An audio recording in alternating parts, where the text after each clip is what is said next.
నమస్తే Telangana welcome to T news నేను మమతా ముందుగా బులెటిన్ లో హెడ్లైన్స్ మధ్యప్రదేశ్ సచివాలయంలో భారీ అగ్ని ప్రమాదం పలు విభాగాల్లో కీలక ఫైళ్లు దగ్ధం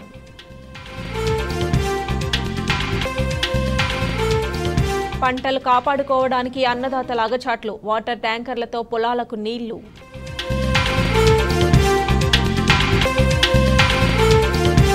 వైభవంగా కొరువి వీరన్న కళ్యాణం పెద్ద సంఖ్యలో హాజరైన భక్తులు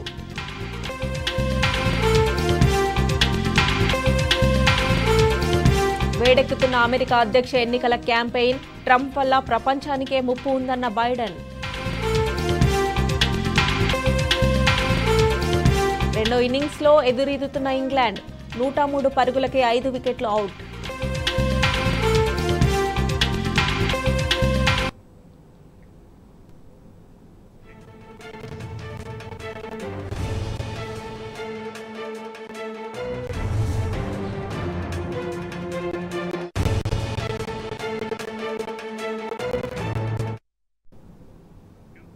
సాగునీరు లేక ఎండిపోతున్న పంటలను కాపాడుకునేందుకు వరంగల్ జిల్లా రైతులు అష్టకష్టాలు పడుతున్నారు.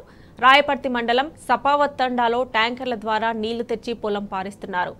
భూగర్భ జలాలు అడుగంటడంతో పాటు కరెంటు సరిగ్గా లేక ఇబ్బందులు పడుతున్నామని రైతులు ఆవేదన వ్యక్తం చేస్తున్నారు. ఎంత కష్టపడ్డా పంట చేతికొచ్చే పరిస్థితి లేదని కంటతడి పెడుతున్నారు.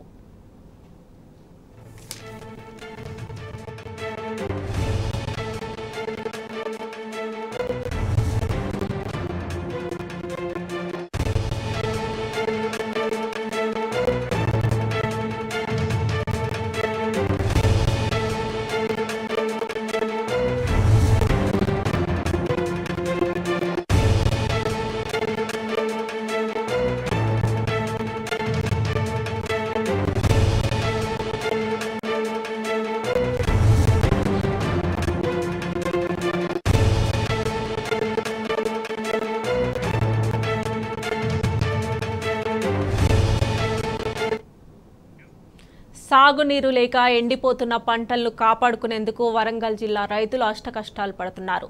రాయపర్తి మండలం సపావత్ తండాలో ట్యాంకర్ల ద్వారా నీళ్లు తెచ్చి పొలం పారిస్తున్నారు. భూగర్భ జలాలు అడుగంటడంతో పాటు కరెంటు సరిగ్గా లేక ఇబ్బందులు పడుతున్నామని రైతులు ఆవేదన వ్యక్తం చేస్తున్నారు.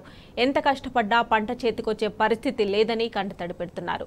ఇదే అంశానికి సంబంధించి మరిన్ని డీటెయిల్స్ మా ప్రతినిధి రవికాంత్ అందజేస్తారు. Ravikanth, good morning. వ్యవసాయం రైతు రాష్ట్రం నిలబడదని చెప్పి మనకు చెప్తా ఉంటారు. తెలంగాణ రాష్ట్రం ఏర్పడిన తర్వాత 9 పాటు తెలంగాణ తొలి సీఎంగా ఉన్నటువంటి కేసీఆర్ గారి నాయకత్వంలో తెలంగాణ రాష్ట్రం సుభిక్షంగా మారిన సందర్భం మనం చూసాము. మళ్ళీ ఏదైతే తెలంగాణ సాధన ఉద్యమంలో భాగంగా నీళ్లు అనేది కీలకంగా ఉన్న నేపథ్యము. మన పూర్వీకుల గురించి కూడా మనం చూసుకున్నట్టయితే నీటి ఆధారంగానే నాగరికత ఏర్పడ్డ సందర్భాన్ని మనం చూసిన నేపథ్యాన్ని మనం ఈరోజు చెప్పుకోవాల్సి ఉంటుంది. నీళ్లే ఆధారం, మనిషి మనుగడకు నీళ్ళు అనేది ప్రాణాధారంగా ఉంటుంది. అలాంటి సందర్భంలో ఇవాళ యాసంగి పంట పూర్తి స్థాయిలో ఎండిపోయే పరిస్థితి ఉంది. గత 9.5 ఏళ్లలో ఎప్పుడు కూడా నీళ్ల కోసం ప్రజలు ఇబ్బంది పడ్డ సందర్భం మనం చూడలేదు. ప్రస్తుతం దానికి ఉదాహరణే మనం చూస్తున్నటువంటి విజువల్స్ మనం చెప్పుకోవాల్సి ఉంటుంది. ఏదైతే ఉమ్మడి వరంగల్ జిల్లాకు సంబంధించి అనేక నియోజకవర్గాలు 12 నియోజకవర్గాల వ్యాప్తంగా కూడా ఇదే పరిస్థితి మనకు కనిపిస్తా ఉంది. రైతులు రోడ్డు ఎక్కుతున్న సందర్భం మనకు కనిపిస్తా ఉంది. ఇదైతే ఎండాకాలం కూడా తెలంగాణ రాష్ట్రంలో ఊర్లలో ఉబికి వచ్చిన నీళ్ల పరిస్థితి నుంచి వాళ్ళ మళ్ళీ భూగర్భ జలాలు అడుగంటిపోతున్న పరిస్థితి, రైతులు రోడ్డు ఎక్కుతున్న పరిస్థితి, చెరువులు ఎండిపోతున్న సందర్భము. దాంతో పాటు ఉమ్మడి వరంగల్ జిల్లాకు ముఖ్యంగా ఎస్ఆర్ఎస్పీ కావచ్చు, దేవాదులు కావచ్చు, ఈ పథకాల ద్వారా ఈ కాలువల ద్వారా నీళ్లు అందుతుంటాయి. ఈ కాలువలు పూర్తిగా ఎండిపోతున్న సందర్భం మనకు కనిపిస్తా ఉంది. చెరువుల ద్వారా నీళ్లు అందని పరిస్థితి మనకు కనిపిస్తా ఉంది. ఇటు ఆకేరు వాగు కూడా ఎండిపోతున్న సందర్భం కనిపిస్తా ఉంది. రైతులు వాళ్ళ రోడ్డు ఎక్కుతున్న సందర్భం మనకు స్పష్టంగా కనిపిస్తుంది. అందుకు ఉదాహరణే ఇవాళ వరంగల్ జిల్లాలో ఉన్నటువంటి రాయపర్తి మండలం ఏదైతే మనం చూస్తున్నటువంటి విజువల్ సంబంధించిన విజువల్స్ మనం చూసుకోవచ్చు. ఆ అద్దెకు ట్యాంకర్లను తీసుకొచ్చి వాళ్ళ పంట పొలాలు పాలిస్తున్న సందర్భము. ఏదైతే రైతు బంధు తీసుకొచ్చి కేసీఆర్ గారు రైతులకు ఎటువంటి ఇబ్బంది కలగొద్దు, పెట్టుబడి విషయంలో రైతు బాధపడదు, పెట్టుబడి ఉంటే రైతు పంట పండిస్తాడు, ముఖ్యంగా నీళ్లు కావాలి. పెట్టుబడి ఒకవైపు, నీరు అందించడం ఈ రెండు ఇవ్వడము, దాంతో పాటు పంట కొనుగోలు. రైతులకు ఏ విధమైన ఇబ్బంది లేకుండా 9.5 ఏళ్ల పాటు పరిపాలన కొనసాగించారు కేసీఆర్ గారు. 3 నెలలు తిరగకముందే కాంగ్రెస్ రావడం రైతుల పాలిట శాపంగా మారిందని మనం చెప్పుకోవాల్సి ఉంటుంది. వరంగల్ జిల్లాలో ఉన్నటువంటి రాయపర్తి మండలం తిరుమలాయపల్లి శివారులో ఇది సపావత్ తండ. ఇక్కడ ఉన్నటువంటి ముఖ్య భోజ్య సంబంధించినటువంటి పంటగా మనం చూడాల్సి ఉంటుంది. ట్యాంకర్ ను పెట్టి నీళ్లు పారిస్తున్న సందర్భం మనం చూస్తా ఉన్నాము. ఏదైతే సపావత్ తండకు సంబంధించిన ముఖ్య భోజ్యకు సంబంధించిన సమస్య మాత్రమే కాదు, ఉమ్మడి వరంగల్ జిల్లా వ్యాప్తంగా రైతులు తీవ్ర ఇబ్బందులు పడుతున్న సందర్భం మనకు కనిపిస్తా ఉంటుంది.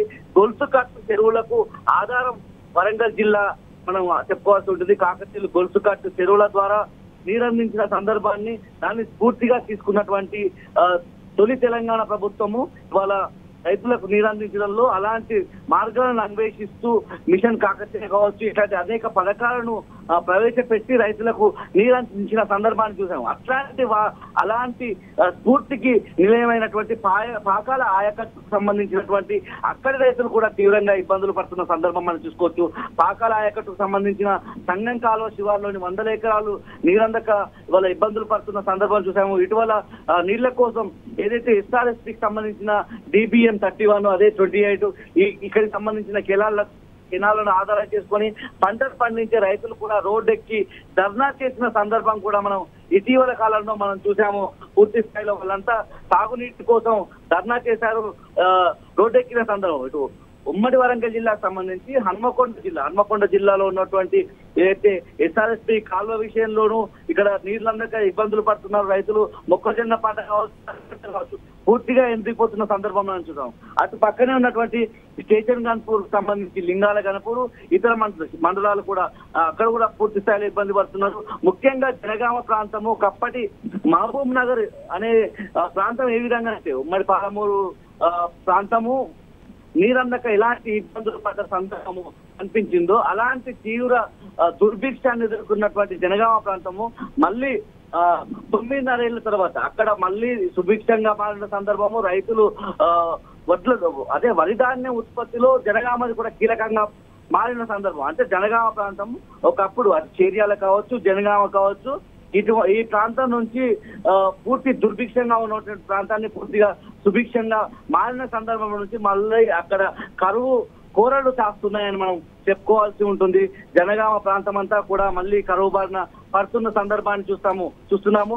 ఇదైతే యాసంగి పంట సమయంలో పంటలు పండాల్సిన ఏదైతే పొలాల్లో అక్కడ పశువులు గడ్డి మేస్తున్న సందర్భం కూడా మనకు ఇవాళ కనిపిస్తా ఉంది. పూర్తి స్థాయిలో రైతులైతే తీవ్ర దుఃఖం ఎదుర్కొంటున్న సందర్భం మనం చూస్తా ఉన్నాము. ఉమ్మడి వరంగల్ జిల్లాలో ఇటు ముఖ్యంగా హన్మకొండ జిల్లాకు సంబంధించి కావచ్చు, అదేవిధంగా ఇటు మహబూబాబాద్, అదేవిధంగా వరంగల్ సంబంధించి జయశంకర్ భూపాలపల్లి జిల్లాకు సంబంధించి తీవ్రమైన ఇబ్బందులను ఎదుర్కొంటా ఉన్న రైతుల ఆశలను ఇవాళ కాంగ్రెస్ ప్రభుత్వం తీవ్రమైన ఇబ్బందుల్లోకి వాళ్ళ ఆశలను ఆశలు చేసింది. రైతు ప్రభుత్వంగా మేము వస్తాము, రైతులకు 2 లక్షల రూపాయల రుణమాఫీ చేస్తాము డిసెంబర్ 9 హామీ మర్చిపోయారు. దాంతో పాటు రైతు బంధుకు సంబంధించిన 3 ఎకరాల లోపు కూడా సందర్భం మనకు కనిపిస్తా ఉంది. రైతులు తీవ్రమైన ఇబ్బందులు పడుతున్న సందర్భము. ముఖ్యంగా ఏదైతే ఈ లింగాల గణపూర్ ప్రాంతంలో గొర్రెలకు మేతగా వరి పైర్లు మారుతున్న సందర్భాన్ని మనం చూస్తా ఉన్నాము. బోర్లన్నీ కూడా ఎండిపోతున్న సందర్భం. ఇదే సమయంలో గత సంవత్సరం ఇదే సమయంలో భూగర్భ జలాలు ఉబ్బిగి వచ్చిన పరిస్థితి. మోటార్లు ఆన్ చేయకుండా ఆ పైపుల్లో నుంచి నీళ్లు ఉబ్బిగి వచ్చిన సందర్భం మనం చూసాము. పాతాల గంగ ఉప్పొంగిన సందర్భం మనం చూసాము. అదే సందర్భంలో ఒక 3 నెలలు కాకముందే, కాంగ్రెస్ పాలనలో 3 నెలలు కాకముందే రైతు అరిగోస పడుతున్న సందర్భం అయితే మనకు కనిపిస్తా ఉంది. పూర్తి స్థాయిలో భూగర్భ జలాలు అడుగంటిన సందర్భం మనకు కనిపిస్తా ఉంది. యాసంగిలో తీవ్రమైన ఇబ్బందులను రైతులు ఎదుర్కొంటున్న సందర్భం మనకు కనిపిస్తా ఉంది. ముఖ్యంగా వాణిజ్య పంటల కేంద్రమైనటువంటి వరంగల్ జిల్లాలో ఇవాళ వరి ధాన్యం పెద్ద ఎత్తున పండిస్తున్న సందర్భంలో ఇటు మిర్చి పండించే రైతులు, పత్తి రైతులు, ఏ పంట పండించే రైతులైనా కూడా తీవ్రమైన ఇబ్బందులు పడుతున్న సందర్భము.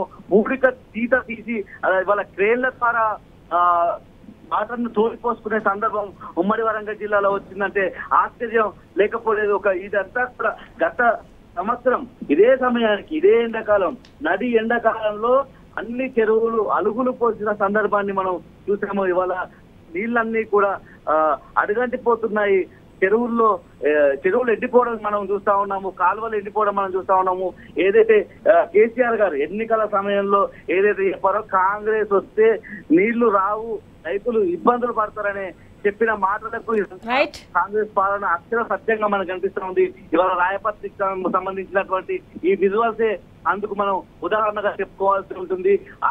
వాగులు ఇవాళ జీవనదిలా పారుతున్న వాగులు కూడా పూర్తిగా ఎండిపోయి ఆ వాగుల మీద ఆధారపడుతూ ఉంటారు. ఆకేరు వాగు కావచ్చు, మున్నేరు వాగు కావచ్చు, వీటి మీద ఆధారపడ్డ రైతులంతా కూడా ఆ పూర్తి స్థాయిలో ఆ వాగులు ఎండిపోవడంతో ఏం చేయాలో దిక్కుతోచని పరిస్థితిలో ఉన్నారు. ముఖ్యంగా ఎస్ఆర్ఎస్పీ కావచ్చు, దేవాలయాల మీద ఆధారపడ్డ రైతుల ఆశలు అడియాశలు అయిపోయాయని వాళ్ళంతా చెప్తా ఉన్న సందర్భం, ఆవేదన వ్యక్తం చేస్తా ఉన్న సందర్భం మనకు కనిపిస్తా ఉంది.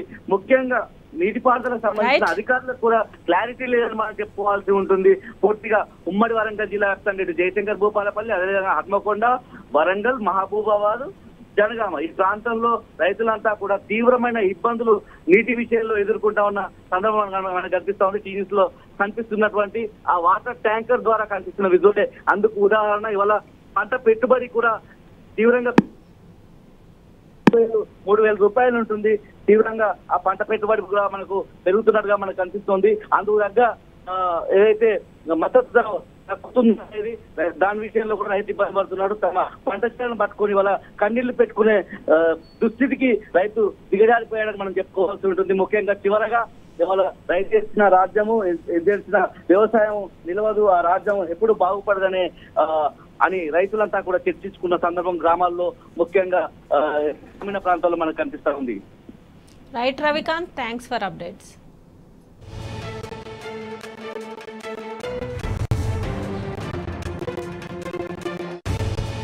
ఇక శ్రీశైలం డ్యాం నిర్వహణను ఏపీ ప్రభుత్వం గాలికి వదిలేసింది. స్పిల్వే నుంచి భారీ వరద ప్రవాహం కారణంగా 40 మీటర్ల లోతులో ప్లమ్స్ ఫుల్ గొయ్యి ఏర్పడింది. ఫలితంగా ఆనకట్ట స్థిరత్వం ప్రమాదకరంగా మారింది. వెంటనే మరమ్మతులు చేపట్టాలని అధికారులు హెచ్చరించినా ఏపీ సర్కార్ మాత్రం అడుగడుగునా నిర్లక్ష్యం ప్రదర్శిస్తోంది.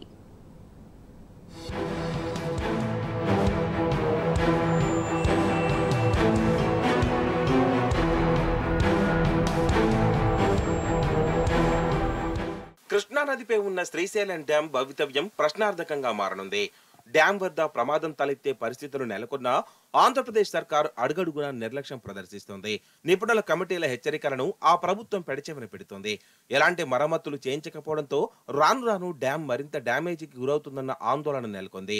డ్యాంపై A B Pandya committee, national dam safety authority నిపుణుల కమిటీ హెచ్చరికలు జారీ చేశాయి. ఏబీ పాండ్యా నేతృత్వంలోని కమిటీ 2021లోనే శ్రీశైలం, నాగార్జున సాగర్ డ్యాముల పరిస్థితిని పరిశీలించింది. డ్యాములపై నివేదికలను సమర్పించింది.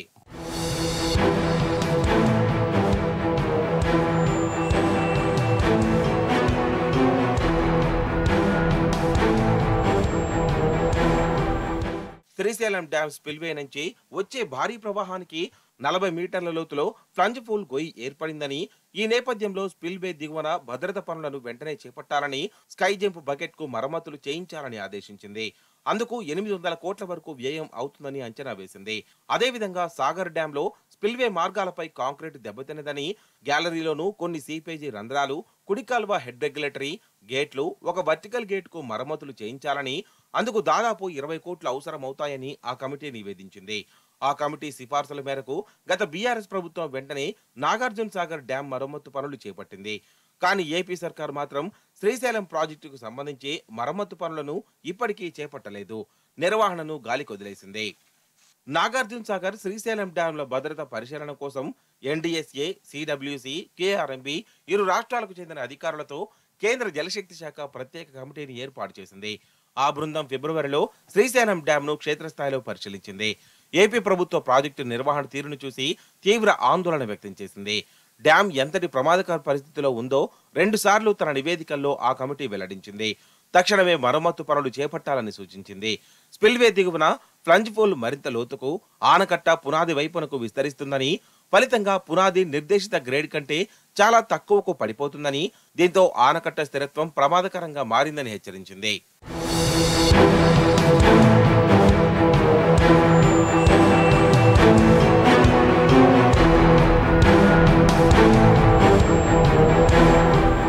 ఫౌండేషన్ గ్యాలరీ వద్ద చాలా వరకు డ్రైనేజీ రంధ్రాలు పనిచేయడం లేదని, ఇది ఆనకట్టపై ఒత్తిడిని పెంచుతున్నట్లు వెల్లడించింది. మరికొన్ని డ్రైనేజీ రంధ్రాలు గణనీయమైన ఒత్తిడితో ఫౌండేషన్ గ్యాలరీలో నీటి విడుదల చేస్తున్నాయని, ఫౌండేషన్ గ్యాలరీ డ్రైనేజీ పైపుల నుంచి నీరు సురక్షితంగా వెళ్లేలా చేయాలని సూచించింది. పూడిన డ్రైనేజీ రంధ్రాలను మరమ్మతు చేసి డ్యాం గ్యాలరీలో పారుతున్న నీటిని బయటకు వెళ్లేలా తక్షణ చర్యలు తీసుకోవాలని స్పష్టం చేసింది. మొత్తంగా శ్రీశైలం డ్యాం చాలా ప్రమాదకరంగా మారిందని ఆ కమిటీ మరోసారి తేల్చి చెప్పింది. అయినా ఇప్పటి వరకు ఏపీ సర్కార్ ఆ దిశగా చర్యలు చేపట్టనే లేదు. డ్యాం మరమ్మతు పనులను పూనుకోలేదు.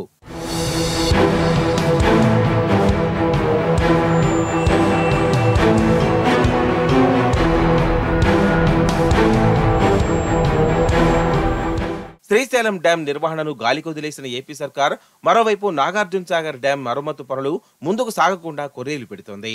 ఏబీ పాండ్య కమిటీ సిఫార్సులతో గత బీఆర్ఎస్ సర్కార్ వెంటనే 20 కోట్లతో నాగార్జున సాగర్ డ్యాం మరమ్మతు చర్యలు చేపట్టింది. అయితే ఏపీ సర్కార్ అక్రమంగా డ్యామును కుడివైపున 13వ గేటు వరకు కుడి కాలువ రెగ్యులేటర్ను ఆక్రమించుకోవడంతో మరమ్మతు పనులకు తీవ్ర ఆటంకం ఏర్పడుతుందని ఎన్డీఎస్ఏ కమిటీ తన నివేదికలో వెల్లడించింది. సాగర్ డ్యాం వద్ద ఉద్యోగుల కదలికలపైన పరిమితి కారణంగా ఇబ్బందులు ఏర్పడుతున్నాయని తెలిపింది. మరోవైపు తమ భూభాగంలో ఉన్న సాగర్ డ్యాం నిర్మాణాలకు సంబంధించిన మరమ్మతులు, నిర్వహణ పనులను తామే చేసుకుంటామని ఏపీ పట్టుబడుతోంది.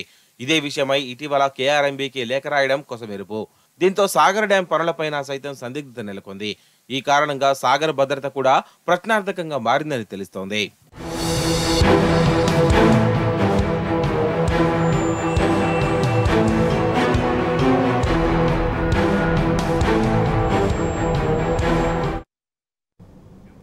వేరువేరు పార్టీల్లో ఉన్న ఆ ఇద్దరిది ఒకే గట్టు ఒకే గుట్టు. రాష్ట్రాలు రాజకీయ వేదికలు వేరైనా ఇద్దరిది ఒకే జట్టు. ఏపీ మాజీ సీఎం చంద్రబాబు గురువైతే తెలంగాణ ముఖ్యమంత్రి రేవంత్ రెడ్డి ఆయనకు శిష్యుడు. వీరిద్దరిది బలమైన బంధం.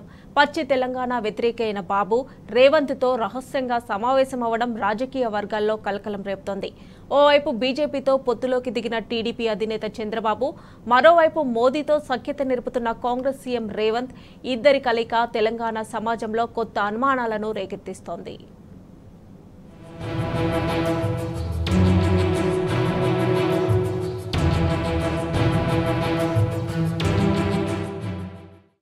గురుశిష్యులుగా చెప్పుకునే మాజీ సీఎం చంద్రబాబు నాయుడు, ముఖ్యమంత్రి రేవంత్ రెడ్డి రహస్యంగా భేటీ అయినట్లు విశ్వసనీయ వర్గాల సమాచారం. ముందస్తు ప్రణాళిక ప్రకారమే ఈ ఇద్దరు నేతలు గురువారం బేగంపేట విమానాశ్రయంలో రహస్యంగా కలుసుకున్నట్లు పలు వెబ్సైట్లో వార్తలు ప్రచురించాయి. ఏపీలో త్వరలో లోక్సభతో పాటే అసెంబ్లీ ఎన్నికలు జరగనున్న నేపథ్యంలో బీజేపీతో పొత్తు విషయమై చర్చించేందుకు చంద్రబాబు ఢిల్లీ బయలుదేరగా, ఇటీవలే ప్రధాని నరేంద్ర మోదీని పెద్దన్న అని బీజేపీ నేతృత్వంలోని గుజరాత్లో పాలన అద్భుతమని పొగిడిన రేవంత్ రెడ్డి తన గురువుతో చాటుమాటుగా భేటీ కావడం అందరి దృష్టిని ఆకర్షించింది. బీజేపీతో జతకట్టడానికి వెళ్తున్న నాయకుడితో ఓ కాంగ్రెస్ ముఖ్యమంత్రి భేటీ కావడం రాజకీయంగా ప్రాధాన్యం సంతరించుకుంది. ఎంతటి గురు శిష్యుల బంధమైన వైరి రాజకీయ కూటముల్లో ఉన్న ఈ ఇద్దరు నేతలు రహస్యంగా కలుసుకోవడంపైనే సందేహాలు వ్యక్తమవుతున్నాయి. మరోవైపు ఇంతటి కీలక సమయంలో జరిగిన ఈ భేటీకి బీజేపీ పెద్దల ప్రోద్బలం ఉండవచ్చునని పరిశీలకులు భావిస్తున్నారు.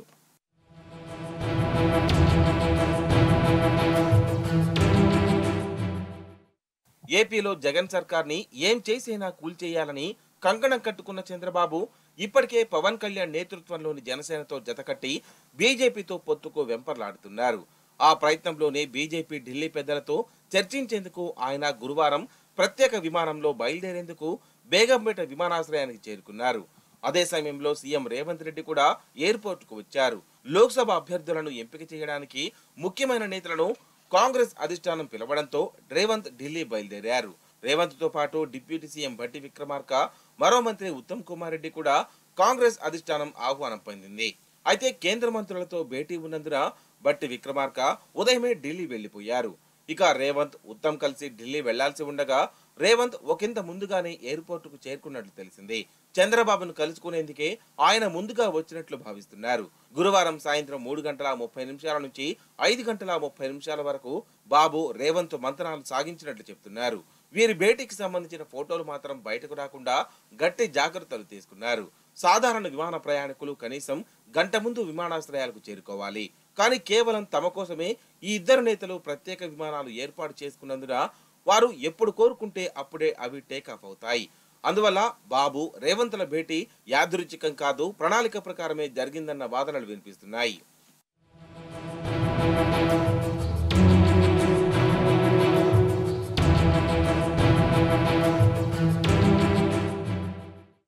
చంద్రబాబు ప్రోద్బలంతోనే ఈ భేటీ జరిగినట్లు తెలుస్తోంది.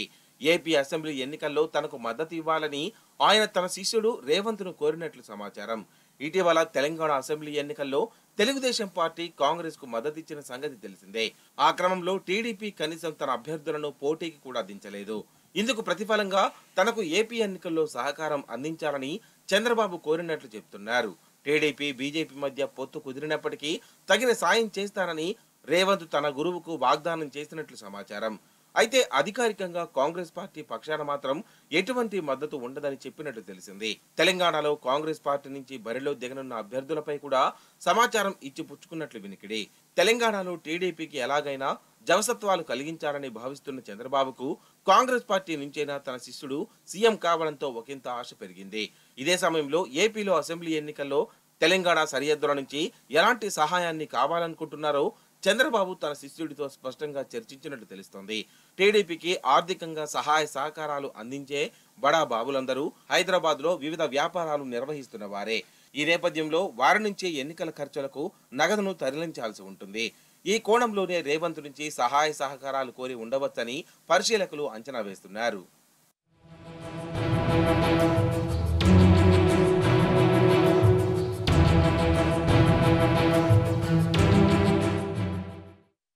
తెలంగాణలో 10 ఏళ్ల పాటు పాలన సాగించిన బీఆర్ఎస్ ను ఓడించేందుకు చంద్రబాబు రేవంత్ రెడ్డి కలిసి కృషి చేశారు. వీరికి కూడా బీజేపీ తోడైంది.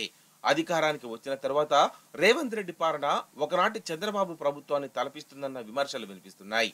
ఒకప్పుడు తెలుగుదేశం నాయకులకైనా ప్రస్తుత మంత్రి సీతక్కతో పాటు పలువురు ఎమ్మెల్యేలు, సీఎం సలహాదారు వేం నరేందర్ రెడ్డి రేవంత్ ప్రోద్బలంతోనే కాంగ్రెస్ లో చేరారు.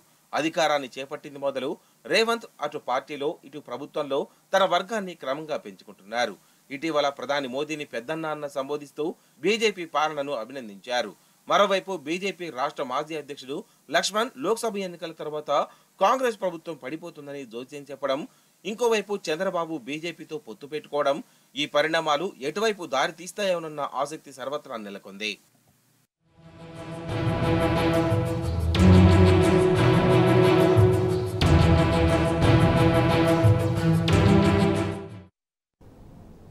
ఇవి bulletin updates. Keep watching tea news.